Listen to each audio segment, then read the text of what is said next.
검찰이 조국 전 법무부 장관의 오촌 조카 조범동 씨와 부인 정경심 동양대 교수에 이어서 동생 조모 씨의 신병까지 확보하면서 조 전 장관 일가의 구속자는 3명이 됐습니다.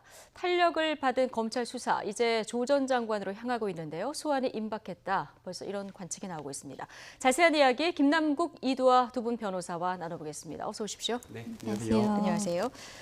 한 차례 영장이 기각됐었던 조국 전 장관 동생 영장 발부가 됐습니다. 지금 구속된 상태에서 조사를 받고 있는데 검찰의 영장을 재청구하면서 추가한 혐의가 이제 범인 도피 그리고 강제 집행 면탈 혐의를 추가한 이런 부분입니다. 이 혐의까지 해서 두루두루 지금 검찰 조사가 구속 상태에서 이루어지는 거죠. 네, 영장이 한 차례 기각된 이후에 검찰에서 추가 수사를 했다라고 이야기를 하고 있고요. 그래서 해당 추가 수사된 범죄 혐의 2가지를 추가했습니다. 네. 앞서 말씀하신 대로 이 강제집행 면탈죄 하나가 포함이 됐고요. 그 다음에 이제 범인 도피 과정에서 자금을 지원한 것 아니냐, 그 이체 내역에 관련된 이 자금 출처와 관련되어서 범인 도피 자금으로 보고 있는 것이 바로 이 검찰의 시각이고요. 이 법원에서는 이런 어떤 2가지 혐의와 이전에 수사되었던 여러 가지 내용을 비춰봤을 때에는 이 구속의 필요성이 인정된다라고 하면서 영장을 발부한 상황입니다. 예, 지금 아까 혐의를 저희가 그래픽으로 전달해 드렸는데 꽤 많은 혐의를 지금 받고 있는 상황입니다.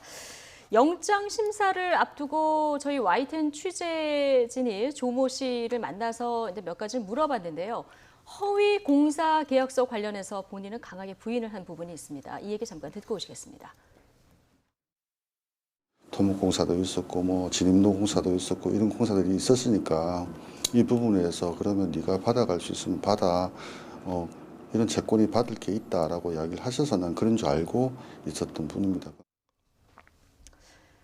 그러니까 본인은 이게 허위 소송인지 몰랐다 이런 주장입니다. 어떻게 보십니까? 모를 수 있는 부분일까요? 그러니까 아버지한테 떠넘기는 거죠. 이제 네. 사실은 이 조국 장관의 동생, 그러니까 조국 전 장관 이 두 동생의 그 형제의 아버지한테 이 부분을 떠넘긴 건데요. 그러니까 아버지가 이 재단도 인수했을 뿐만 아니라 실제 공사를 하는 건설회사도 갖고 있었기 때문에 자기는 이 내용을 잘 알지 못했고 아버지가 토목공사도 있었고 진입로공사라고 있어서 실제로 공사가 있으니까 이 공사를 하고 돈을 받을 게 있나 보다 이렇게 생각을 했다는 이런 말을 하고 있는데요. 근데 저희가 그 검찰에서 지금 수사를 하면서 밝힌 내용을 보거나 이제 흘러나온 얘기를 보면 어떠냐 하면 이 조국 전 장관의 동생과 조국 전 장관의 돌아가신 부친은 각각 다른 회사의 대표로 돼 있었어요. 네, 건설사는 맞는데 한 회사의 대표로만 있는 건 아니에요. 예. 그래서 조국 전 장관의 동생이 대표로 돼 있던 게 이제 고려시티 개발인데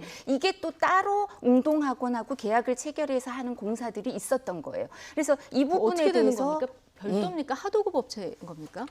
이게 하도급 업체 이제 이 부분을 공사를 예. 나눠서 하는 거라고 볼 수 있는데 그렇지만 중요한 건요. 별개의 법인이 있고 이 법인의 대표가 동생인 거지 도급이나 네. 하도급 이게 중요한 건 아니에요. 예. 왜냐하면 하도급 업자라도 학원에다 돈을 스스로 청구할 권리는 있거든요. 그러니까 본인이 이게 아버지가 다 알고 있었지 나는 몰랐다. 돌아가신 예. 아버지가 다 알고 있었다 이렇게 얘기를 하려면 아버지가 이 부분을 했지 실제로 대표로 돼 있는 자신은 이 부분을 몰랐다는 걸 이 조국 전 장관의 동생 이름을 얘기해도 되나? 이분이 입증을 해야 되는 거죠. 그렇군요.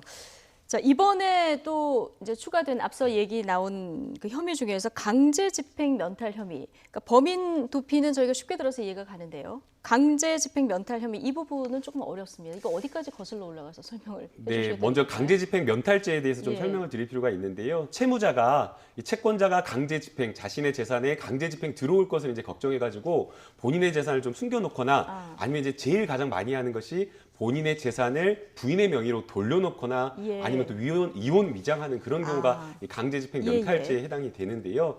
지금 이제 조국 전 장관의 동생 같은 경우에는 이 회사를 운영하는 과정에서 여러 가지 기술 보증 기금이라든가 이러한 대출을 좀 받았던 것으로 보입니다. 그래서 그러한 해당 대출금 채권이 이 캠코라고 하는 한국자산관리공사로 넘어갔는데 한국자산관리공사에서 채권을 확보하기 위해서 강제 집행을 하려고 하자 이 강제 집행을 피하기 위해서 실제로는 부부관계를 그대로 실질적으로는 유지를 하고 예. 있는데도 불구하고 형식적으로 이 강제 집행을 피하려고 위장 이혼을 했다. 바로 이 위장 이혼을 한 것이 결국에는 채권을 집행 피하려고 한 것 아니냐라고 지금 보고 있는 것 같습니다. 예. 지금 그러니까 돈을 안 내려고 위장 이혼을 한 것이 아니라 검찰이 이렇게 의심을 하고 있다. 이런 얘기인데요. 어쨌든 지금 검찰은 당시 뭐 웅동학원 이사였던 조 전 장관이 여러 가지 면에서 관여를 했는지 이 부분을 의심하고 있고요. 지금 구속된 그 동생을 상대로도 아마 이 부분을 집중적으로 조사를 하고 있는 것으로 보도가 되고 있습니다. 관련한 조 씨 입장 잠시 듣고 오시겠습니다. 절대 그런 일 없습니다. 저희 형님하고는 절대 그런 일 없습니다. 형님은 학교 내려온 적도 거의 없으신 분이고 자꾸 그렇게 몰아가시는데 전혀 관련이 없습니다. 네. 네. 그러니까 형님은 내려온 적이 없다. 전혀 관련된 적이 없다. 이렇게 딱 선을 긋고 있는데요. 근데 이제 조국 전 장관의 동생 말을 그대로 받아들이진 않아요. 법원이나 검찰에서. 네. 왜냐하면 이제 가족 공동체고 또 이 조국 전 장관의 동생, 조국 교수의 동생은 보면 거의 이제 부인하는 게 많거든요. 범죄 혐의랑 관련해서. 그래야 영장이 발부가 돼요. 이제 범죄에 대해서 부인하고 그다음에 증거를 인멸하려고 해야지 증거인멸 가능성 때문에 이제 영장이 발부되는 거니까. 그리고 뭐 피고인은 피의자나 피고인들은 자신한테 유리한 얘기만 하죠. 예. 그래서 이런 부분을 그대로 액면 그대로 믿어주지 않고요. 특히 우리나라 법정에서 보면 판사들은 증인의 말을 잘 믿지 않아요. 우리나라는 특히. 그래서 예. 물증이 중요하거든요. 물증이 중요하니까 조국 교수 입장에서도 어떠냐면 지금 객관적인 사실은 10년 동안 그 학원에 이사로 있었던 건 사실이에요. 그분 인정을 하죠. 네. 근데 그러면 본인이 의사결정에 관여를 했냐 안 했냐 이게 중요하겠죠. 실질적으로. 네, 실질적으로. 근데 실질적이든 형식적이든 책임을 질 수 있느냐 이게 문제가 돼요. 근데 이사로 관여했다, 이사로 있었다는 거 말고 회의록을 이제 봐야죠. 이사회 회의록을 봤을 때 안건이 이 웅동학원 불법 소송 이런 부분이 안건으로 올라왔는지 그리고 여기에서 조국 교수가 참여해서 이사로서 의견 개진을 했는지 이런 부분을 살펴보게 되는데요. 이거는 교육청에 다 있어요. 네. 이런 부분은 확보가 가능하니까 자료를 강제 수소를 보면. 하면 그래서 예. 그 부분 갖고 판단하지 조국 교수의 동생이 뭐라고 예. 했느냐 이런 건 별로 중요하지 않아요. 그렇군요. 그리고, 예. 그리고 조국 교수가 이런 부분과 관련해서 사실은 청문회를 하는 과정에서도 본인은 거의 내려가지 않았다 이렇게 얘기를 했지만 한국당의 이은재 의원이 물을 때 보니까 한 번은 내려가서 뭐 이제 학원의 기본 재산을 처분하는데 뭐 3천이요 이렇게 얘기했다는 게 나오기도 했죠. 예. 그래서 이런 물증을 보고 판단하는 거고요. 그리고 조국 교수의 가장 중요한 혐의는 사실은 뇌물수수가 인정이 되면 거기에 모든 형량이 흡수돼요. 그래서 이런 부분도 다 중요하지만 기본적으로 양형이 제일 중요하고 죄질이 가장 검찰에서 수사에 있어서 가장 중점을 둔 건 과연 뇌물이 인정될 거냐 말 거냐 이런 네. 부분이 중요한데요. 이 부분도 이제 뭐 웅동학원 불법 소송 관련해서 배임 부분도 관여했는지도 살펴보게 되겠죠. 예. 자, 그런데 형님은 몰랐다 이렇게 얘기를 하고 있는데 지금 조 전 장관 그 모친하고 그다음 조 전 장관이 캠코가 제기한 소송의 대상자로 돼 있습니다. 거기다가 이제 소송 대응 문건도 컴퓨터에서 발견됐다 이런 보도가 나와서요. 네, 해당 부분을 좀 어떻게 확인을 해봐야 예. 될지 좀 사실관계 확인이 안 되고 있는 그런 상황인데요. 우선은 이 채권 채무 관계가 이 웅동 학원과 관련되어서 공사와 관련된 그 공사대금 채권이고 해당 공사를 했다라고 하는 이 조국 전 장관의 동생이 운영했던 그 회사의 채무이기 때문에 사실상 법리적으로 조국 전 장관에 대해서 이 소송을 제기를 하는 것은 사실 당사자로는 적격이 없다라고 생각이 됩니다. 예. 그래서 이 부분에 대한 어떤 취재나 이런 것들이 좀 들어가야 된다라고 생각이 들고요. 이 문건이 나왔다라고 이야기를 하고 있는데 이게 대응 문건인지 뭐 변론을 준비하기 예. 위한 준비 서면이라든가 이런 어떤 서면 작성인지 아니면 그냥 근데 이 건은 소송 몰랐다 이렇게 얘기를 기존에 해왔기 때문에요. 네, 그래서 이제 소송 예. 문건이 그냥 있는 것인지 그거는 좀 확인을 해봐야 되고요. 네. 그리고 이제 몰랐다라고 하는 것이 이 의미가 또 저는 중요하다고 생각이 되는데요. 관여하지 않았다. 그러니까 이 소송을 진행하는 그 과정에서 이 회사 채권이 집행하는 그 조국 전 장관 동생이 학교 법인을 상대로 한 그 소송에 관여를 하지 않았다라는 부분인 것인지 당사자로 지금 캠코가 잡았다라고 하면 사실은 네. 송달될 수밖에 없는 거거든요. 네. 그래서 이 캠코가 제기한 소송에 송달을 받았다라고 해서 이 조국 전 장관의 동생과 학교 법인과의 소송에 관여한 것은 아닙니다. 예. 별개의 소송이거든요. 그래서 해당 부분은 좀 더 면밀하게 좀 분석적으로 저희가 좀 취재를 해서 살펴봐야 될 것 같습니다. 이제 법정에서도 법리 다툼이 좀 있겠군요. 예. 지금 조국 전 장관 동생이 받는 혐의 중에서 채용 비리 건이 있습니다. 이 채용 비리 가담한 건 인정하는데 이런 주장을 하고 있어요. 내가 범인 도피를 도운 건 아니다. 이번에 이제 이 부분이 추가가 됐는데 그러니까 돈이 가긴 했는데 이게 도피 자금은 아니다 이런 얘기가 되는 겁니까? 예, 그러니까 본인은 그렇게 주장을 할 수 예. 있지만요. 수사기관이나 법원은 그대로 받아들이진 않아요. 피고인이나 피의자는 항상 본인들한테 유리한 주장을 해요. 그러니까 당연하겠죠. 예, 채용 비리는 왜 인정하냐면 이 조국 교수의 동생이 딴 건 대부분 부인하잖아요. 네. 근데 운동학원 불법 소송으로 뭐 채권을 처음에 52억, 지금은 연체 이자가 붙어서 한 100억 원대가 됐다 그랬죠. 이런 거 생겼고 이 그 채권을 부인한테 넘겨주고 위장 이혼을 해서 강제 집행 면탈이 됐다. 이런 건 다툴 여지가 있다고 생각해서 다 부인해요. 근데 뭘 이제 인정하냐면 채용 비리는 인정할 수밖에 없는 게 네. 이 돈을 준 사람 교사직에 이제 지원한 사람들이 인정을 하는 거 아니에요. 예. 그 시험지도 받았다, 뭐 이런 얘기도 예. 하고 그죠. 그리고 이 심부름한 사람, 그죠. 돈을 전달한 사람 두 사람이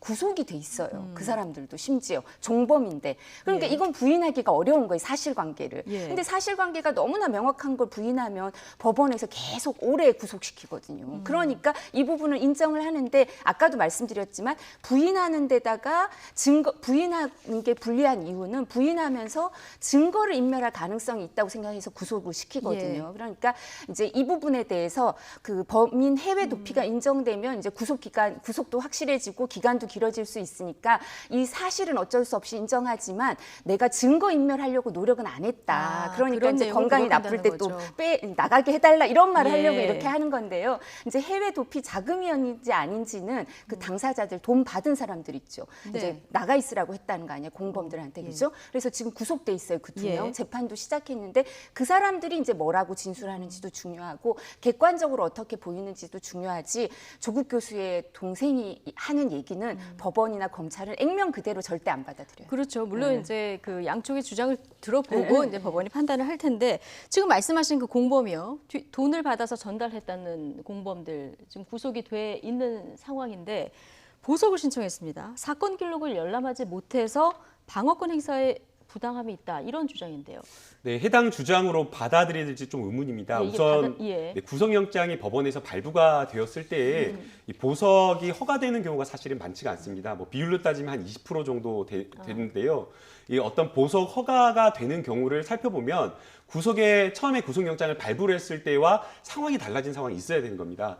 이 형사소송법을 보게 되면 뭐 증거인멸이나 도주에 오히려 이러한 것들이 없다라든가 아니면은 공범과 관련된 수사가 다 마무리돼가지고 기소가 되어가지고 더 이상 수사에 필요성이 없어서 증거인멸의 우려가 없는 이런 경우에만 어느 정도 예외적으로 이제 보석이 허가되는데 지금 공범이 지금 이야기한 방어권 행사를 제대로 하지 못하고 있다라고 하는 것은 사실 어떻게 보면 보석을 필요적으로 허가해야 될 만한 법원의 어떤 사유는 아니고요. 예. 다만 어떤 예외적으로 방어권 행사를 하려면 좀 더 변호사와 좀 접견을 잘해야 되고 열람복사라든가 이런 것들이 잘 돼야 되는데 구속 상태에서는 그것이 잘 되지 않고 있기 때문에 예. 법원에서 좀 피고인의 방어권을 좀 확보해 주는 차원에서 보석을 좀 허가해달라라는 그런 취지인 것 같습니다. 그렇군요. 그리고 이제 아마 서면에 또 변호사가 이런 것들을 또 썼을 텐데요. 지금 공범이면서 또 주범이라고 할 수 있는 조국 전 장관의 동생이 구속되어 있잖아요. 그러니까 그렇죠. 예. 더 이상 내가 다 죄를 인정하고 있고 조국 전 장관의 동생이 구속되어 있기 때문에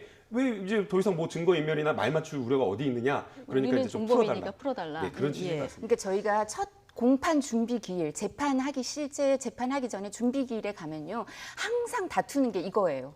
이제 기록이 열람 복사가 안 됐다. 우리가 내용을 모르는데 어떻게 방어권을 행사하겠냐. 변론 준비를 할 수 없다라고 변호사들도 그러고 당사자는 원래 안 나와요. 피고인은 안 나오는데 이제 나와서 이렇게 얘기한 특별한 경우인데요. 그래서 정경심 교수의 그 사문서 위조 관련 그 첫 번째 공판 준비 기일에도 이것 때문에 이게 변호사, 검사가 공방이 있었다는 것처럼요. 모든 사건에서 이렇게 얘기를 하는데 근데 대부분 사건에서 이렇게 얘기하는데 이 사건에 있어서는 김 변호사님 설명해 주신 그대로일 뿐만 아니라 검찰 측에서 이제 조국 교수의 동생이 주범인데 그 사람이 구속이 됐으니까 이제는 기록 복사나 열람 등사에 있어서 일정 부분 제한을 풀어주겠다. 네. 복사를 좀 허용할 테니까 그걸 보고 이제 다투자 이렇게 얘기를 예. 했다고 합니다. 두 분 얘기를 들어보면 받아들여질 가능성은 좀 없어 보이는. 예, 보석이 받아들여질 가능성은 예. 그렇게 크진 않은 것 같아요. 알겠습니다.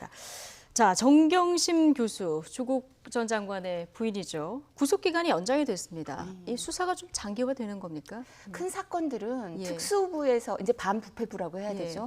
반부패부에서 하는 수사는 1차 만기에 끝나는 사건이 없어요. 아, 보통 대부분 그렇군요. 저희가 본 사건은 예. 다 2차까지 가고요. 예. 그리고 사실은 뭐 피고발인 신분이라고 해야겠죠. 조국 교수는. 왜냐하면 지금 사실은 피고발인이 아닐 땐 피의자냐 참고인이냐 이게 되게 중요하지만 뭐 투기자본감시센터에서 뇌물 뭐 100억 원 이렇게 주장하면서 이제 그 고발을 해놓은 거니까 네. 피고발인이고요. 다른 시민단체나 이런 데서도 피고발인 이렇게 고발을 해놓은 거니까 피고발인이 돼서 피고발인 신분으로 이제 조사를 받아야 돼요. 근데 그 관련 사건들이 정경심 교수와 관련돼 있는 사건들이 많죠. 조국 교수가. 그런 경우에는 조국 교수에 대해서 소환 조사를 하는 걸 대부분 그 정경심 교수의 구속 기간 만료 전에 그 기소하기 전에 일정 부분 정리를 해놔요. 그 전에 반드시 기소를 하진 않지만 예. 소환해서 조사를 하고 기소할지 말지 뭐 영장을 청구할지 말지를 대부분 정리를 하는데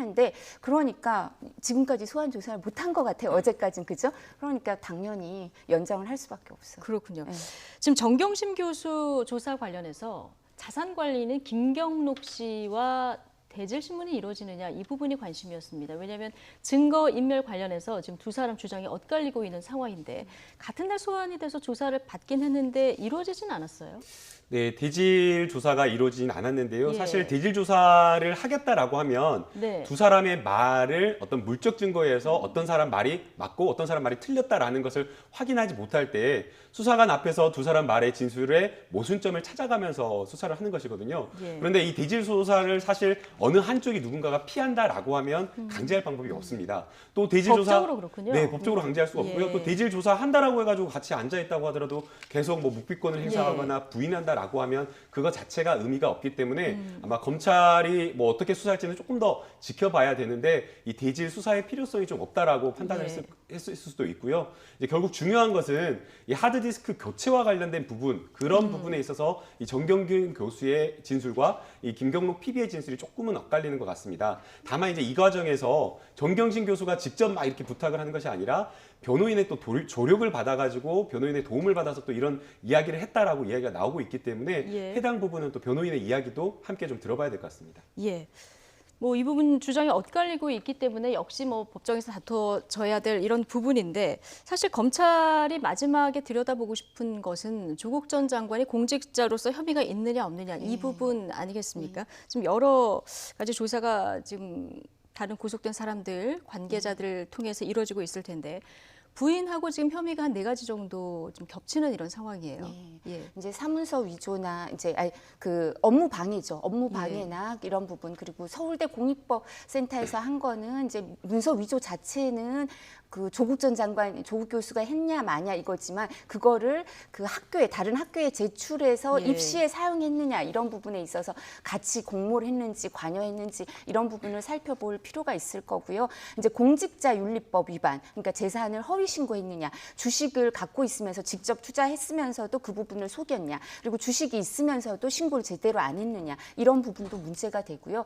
근데 이거는 혐의가 이제 공직자윤리법은 사실은 그렇게 양형이 세지 않아요. 네. 선고 형량. 그래서 제일 중요한 거는 사실은 그 주식을 헐값에 사고 그 대가를 제공해서 뇌물이 되느냐 이런 부분이에요. 그러니까 저희 관심을 가진 게 WFM 주식이 실제로 뭐 7,400원인데 5,000원에 예. 사서 뭐 2,000원 상당, 2,000원에서 2,400원 상당이어서 2억 4천만 원 상당의 그 이득을 취했다 이런 주장이 있죠. 그게 사실인지 아닌지가 제일 중요한 게 그 뇌물 액수가 그렇게 되면 2억이 돼요. 근데 예. 뇌물이 1억 이상이 되면 10년 이상의 징역이 돼요. 그러니까 10년 이상의 징역은 우리가 법정형에서 어떤 게 있냐면 살인 이런 예. 거 말고는 이렇게 양형이 무거운 게 없어요. 그러니까 우리나라 이제 공무원의 청렴성을 너무나 중요하게 생각해서 공무원의 뇌물은 액수를 1억 이상이면 예. 이렇게 중한 범죄로 처벌을 하고 있는데 여기에 해당되느냐 마느냐가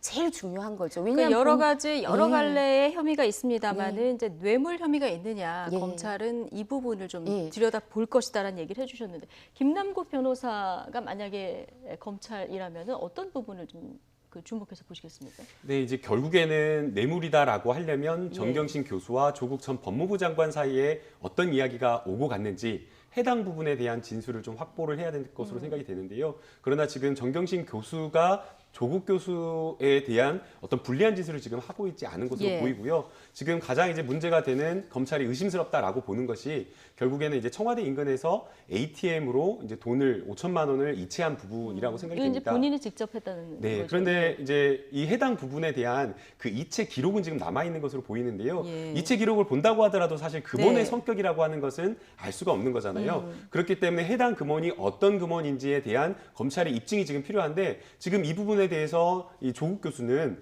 그냥 아내가 입금해달라고 이체해달라고 해서 이체를 해줬을 뿐이다라고 이야기를 하고 있는데 해당 말이 좀 사실인지 아닌지를 좀 생각해 보면 만약 어떤 차명으로 무엇인가를 하려고 했다거나 아니면 뇌물을 받기 위해서 이 WFM 주식을 사기 위해서였다라고 한다면 이거를 ATM 기계로 본인의 어떤 이체 본인이 기록이 드러나게 보내진 않았을 것이다. 그렇게 했을까라는 그런 생각이 듭니다. 예. 자주 보는 사이니까 멀리 떨어진 것도 아니니까 사실 어떻게 보면 그냥 현금으로 전달해도 되는 부분이 있기 때문에 다른 어떤 과목의 교수도 아니고 형법 교수인 네. 이 조국 교수가 그럴 리는 또 없다라고 생각이 들고요. 예. 또 ATM 기가 사용한 ATM 기계가 또 청와대 바로 인근에 있는 그 ATM 기계라고 생각을 한다면 네. 몰랐다라는 그 해명이 지금 현재로서는 좀 더 신빙성이 있다라고 생각이 들고요. 또 뇌물죄가 또 성립이 되려면 뭐 여러 가지 문제가 있겠지만 결국에는 이게 직무 관련성, 대가성이 있는지 여부도 좀 살펴봐야 입증 됩니다. 여부가 또 남아 있는 거죠. 그런데 네. 예, 그렇습니다. 근데 지금 이제 민정수석에 하는 업무가 이 WFM 주가 조작과 관련된 부분 또는 이런 것과 관련된 주식을 부양하는 데 사실 직접적으로 영향을 미치기 어렵기 근데 때문에 업무가 워낙 포괄적이다 보니까. 네, 그래서 이제 예. 직무 관련성이나 보통 이제 업무 포괄적이다라고 할 때는 대개는 대통령이나 여러 정책 관련된 업무를 할 때 이제 포괄적인 어떤 직무 관련성이 예. 인정이 되는데 민정수석의 업무가 공직 기강이라든가 예. 아니면 법무 이런 쪽에 이런 것들이라는 걸 생각하면 향후 검찰 수사나 재판 과정에서도 이 직무 관련성 여부가 굉장히 좀 첨예하게 다툼이 될 것으로 네, 어쨌든 검찰의 소환은 불가피해 보이고 아마 다음 주쯤 소환할 것이다. 이런 얘기가 나오고 있는 상황입니다. 자, 그런데 조국 전 장관 소환 임박 보도가 나오면서 지금 법무부가 새 훈령을 만들었는데 논란이 되고 있어요. 오보를 낸 언론사의 기자 출입 제한 조치라던가 뭐 이런 내용도 있고요. 그리고 입법 예고 기간도 지금 충분히 거치지 않았기 때문에 좀 내용도 내용이지만 왜 지금 이 시점에 이렇게 서두르느냐 이런 지적이 나오는 것 같습니다. 오해를 받을 여지가 있는 거죠. 왜냐하면 가장 큰 수혜자 그리고 첫 번째 수혜자가 조국 교수가 된다면 사람들이 여러 가지 오해를 하지 않겠어요. 그러니까 박상기 전 법무부 장관이 퇴임할 즈음에 예결위에서 어떤 답변을 했었냐면 뭐 피의 사실 공표 금지라든가 아니면 공개 소환 이런 부분에 대해서 여러 가지 논의가 자기 임기 중에 있었다. 근데 그 부분에 대해서 이제 그 당시에 조국 교수가 장관으로 내정이 됐는데 또 사건이 이렇게 얘기가 있어서 수사를 받을 수 있다 이런 얘기가 오고 가던 때였어요. 네. 근데 그때 박상기 법무부 장관이 오비 일학이라는 말을 들을까 봐 이런 거 규칙을 자기가 임기 동안 계속 준비했지만 이거를 하지 못 않고, 고치겠다 예. 이렇게 얘기를 했었거든요. 근데 지금 이 퇴임하자마자 이렇게 얘기를 하니까 계속 그런 오해를 받을 수밖에 없는데, 근데 저는 그런 생각이 들어요. 사실 처음에 조국 교수가 내민 그리고 법무부에서 내세운 검찰 개혁안이 뭐냐면 피의사실 공표 금지, 공개 소환 폐지, 그리고 특수부 수사 축소죠. 폐지 내지는. 근데 이 세 가지는 일반 서민들의 삶하고는 그렇게 연관이 안 돼 예. 있어요. 뭐 여기 계신 세 분은 모르겠지만 보통의 사람들은요. 공개 소환 당할 일도 없고요. 피의사실 공표될 일도 없고요. 그 특수부에서 수사받을 일이 없어요. 그러니까 예. 검찰 개혁을 하려면 좀 더 국민들한테 와닿는 걸 첫 번째로 내세우고 그랬어야 와닿지. 이거는 그냥 이렇게 아주 수사받는 예를 들어서 국민들이 수사받을 때 다가오는 부분. 그러니까 국민들한테 수사받을 때 정관 예우 근절을 하기 위해서, 왜냐하면 유권 무죄, 무권 유죄, 유전 무죄, 무전 유죄가 안 되는 게 예. 일반 국민들한테는 제일 중요하거든요. 그럼 정관 예우 없게 그냥 모든 사건에 있어서 국선 변호사를 선임한다든가 이런 안들이 있어요. 그렇게 해주면 국민들은 훨씬 와닿죠. 근데 그게 아니라 공개 소환 폐지 뭐 이렇게 특수부 수사 축소 뭐 이런 얘기를 하고, 그리고 그 법무부에서 훈령도 바꾸면서 그렇게 하니까 여러 가지 오해를 낳는 거예요. 정말 검찰 개혁을 하고 싶다면 예. 그런 걸 먼저 하시고요. 그리고 절차적인 정당성도 갖춰야죠. 입법 예고 기간이 원래 정해져 있잖아요. 한 달 이상 40일인가 이렇게 있다면 그 부분을 지켜야지. 이걸 뭐 5일에서 며칠 이렇게 줄인다면 다른 정부 부처와의 형평성, 그리고 그 입법 예고 기간이 왜 그렇게 길겠어요. 다른 부처에서도 이견을 제시하려면 제시하고, 그리고 국민들도 입법 예고를 보고 거기에 대해서 청원을 하려면 해라 이렇게 하는데 뭐 5일이나 이렇게밖에 안 되는데 그게 이루어지겠어요. 그러니까 예. 절차적 정당성을 지키면 이런 말이 안 나오겠죠. 김남국 변호사님, 이번에 왜 이 네. 입법 예고 기간은 안 거친 겁니까? 이제 충분하게 관계 기관과 의견서를 전달받으면서 이야기를 했다라고 이야기를 하고 있고요. 이제 의원님께서 말씀하신 대로 오해의 소지가 있는 거 아니냐, 그리고 또 야당에서 그렇게 비판을 하고 있는 것 같은데 조국 전 장관 수사에 대한 것을 덮으려고 한 것 같지는 않습니다. 이미 뭐 3개월 동안 조국 전 장관의 가족에 대해서 하루가 멀다 하고 수천 건의 기사가 쏟아지고 있는 상황에서, 그리고 이미 조국 전 장관에 대한 혐의가 다 나와 있는데 이것을 덮기 위해서 법무부에서 이런 어떤 언론과 관련된 지침을 마련했다라고 보기에는 좀 맞지가 않다고 보이고요. 앞서 의원님께서 말씀하신 대로 이미 박상기 전 법무부 장관 시절에 결국에는 국민의 알 권리와 또 언론 보도, 뭐 이런 국민의 알 권리와 또 개인이 가지고 있는 헌법상의 무죄 추정의 원칙, 개인이 가진 인권을 어떻게 보호할 것인가와 관련된 그런 어떤 균형점을 찾다 보니까 이 안을 내놓은 것으로 보이고요. 그럼에도 불구하고 오보를 낸 그런 어떤 그 언론사를 출입 금지시키겠다라고 하는 것은 좀 문제가 있지 않나라는 예. 생각입니다. 예. 오보라고 하는 것을 수사하는 시점에 알기가 쉽지 못하기도 하고, 나중에 애매하죠. 나중에 그게 진실로 드러난 게 많잖아요. 이명박 전 대통령에 대한 수사 또는 BBK 뭐 여러 가지 것들이 있기 때문에 이러한 것을 수사기관이 오보라고 판단하는 것 자체가 오보의 기준이 모호한 상황에서 굉장히 언론의 자유를 좀 침해한 측면이 있기 때문에 이것은 좀 법무부가 제고해줬으면 좋겠다라는 바람입니다. 예, 1987년 그 박종철 군 사건도 언론의 힘으로 권력의 힘을 이겨낸 사건이잖아요. 근데 그렇죠. 이렇게 하면, 이런 훈령을 주면 그런 사건 그게 어려워지잖아요. 예. 그렇죠? 그러니까 언론의 재갈 물리기 이런 얘기가 나올 수 있으니까 법무부에서 이런 일은 절대로 하면 안 되죠. 알겠습니다. 자, 시간이 얼마 안 남아서요. 남은 시간 동안 KT로부터 딸의 부정 채용이라는 뇌물을 받은 혐의로 기소된 김성태 자유한국당 의원 얘기 짧게 해보겠습니다. KT 임원들에게 유죄 판결이 내려진 뒤 어제 5차 공판에 김 의원이 출석했는데요. 발언을 잠시 듣고 오시죠. 이석채 회장의 업무방해 판결은 KT 내부의 부정한 채용 절차에 대한 위법성 여부를 법원에서 판결한 것입니다. 이에 대해서는 법원의 판결을 존중합니다. 다만 저희 재판과 업무방해와는 별개입니다. 국회의원의 일상적인 국정감사 정인 채택 논의가 대가인지 또 청탁이 있었는지 이런 문제는 앞으로 진실의 법정에서 잘 가려지리라고 보고 있습니다.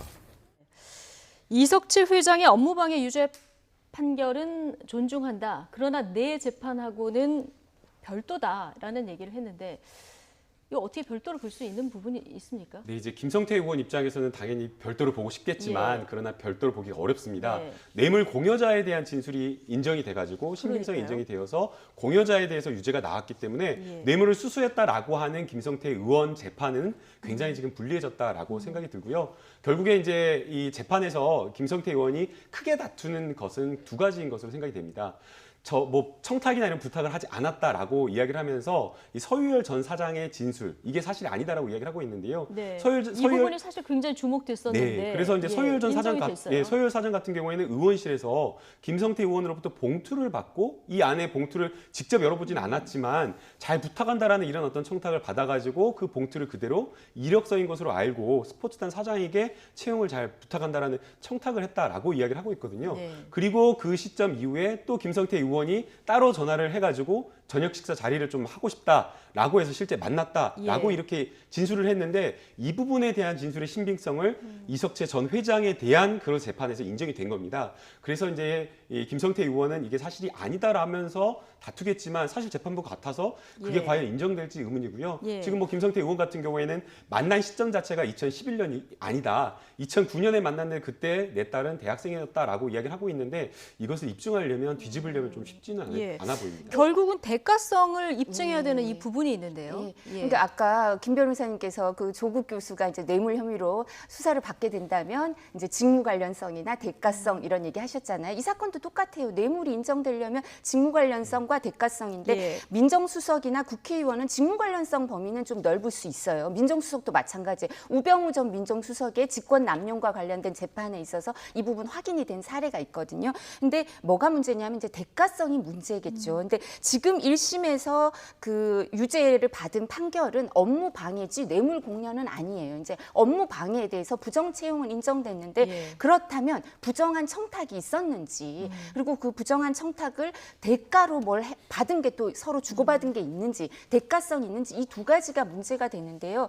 제가 아주 이 사건 초기에도 말씀드렸는데 사실 뇌물에 있어서 검찰이 가장 뇌물이 아주 중한형이라 그랬잖아요. 그 그러니까요. 대신에 검찰에 있어서 입증 책임이 무거운 거는 이런 중한형이니까. 네. 그런데 그 대가성이라든가 이런 부분이 쉽지 않아요. 부정청탁이라든가. 그러니까 대가성이라는 게 이 김성태 의원이 여당 간사였죠. 네. 여당 간사였는데 환노위에 그러면 증인 채택에 있어서 완전한 권한이 있어서 혼자 다 결정을 할 수 있었는지 이것도 의문이에요. 보통 여야 합의로 하고 위원장하고 의결 다 하거든요. 근데 이거 여당 간사라고 해서 이 부분을 완전히 결정할 수 있다 이건 아니에요. 여야 합의가 있어야 되니까 이 부분도 살펴봐야 되고요. 그리고 부정한 청탁을 그러니까 내가 이렇게 해줄 테니까 증인에서 빼줄 테니까 우리 딸을 채용해 달라 이런 말이 있었는지도 확인이 돼야 돼요. 그리고 이 부분은 다 검찰이 뇌물죄가 중하기 때문에 입증해야 될 부분이어서 앞으로도 검찰한테는 여러 단계가 있어서 살펴봐야 될 것 같습니다. 이게 상식선상의 어떤 추론을 넘어서 뇌물 그 형량이 무겁다 보니까 대가성 여부도 굉장히 꼼꼼히 예, 굉장히 맞습니다. 따져야 된다 이런 그리고 말씀이시죠? 부정 채용과 관련해서 뇌물로 인정된 사례는 지금까지 그렇게 딱히 기억이 안 나거든요. 예. 그래서 이 부분이 그리고 부정 채용 관련해서 우리가 처음에 사건을 시작할 때만큼 그 검찰이 성과를 본 예도 그렇게 크지 않아요. 그래서 이 부분은 뭐 사회적으로 봤을 때는 여러 가지 이제 또 할 얘기가 있지만 법리적으로 봤을 때는 좀 더 살펴볼 필요가 예. 있을 겁니다. 뭐 김 의원 정치 인생에 결정적 영향을 줄 수 있는 판결이고 지금 총선도 앞두고 있어서 굉장히 주목되는 이런 재판이어서 저희가 좀 다뤄봤습니다. 자, 김남국 이두아 두 분 변호사와 오늘 함께했습니다. 고맙습니다.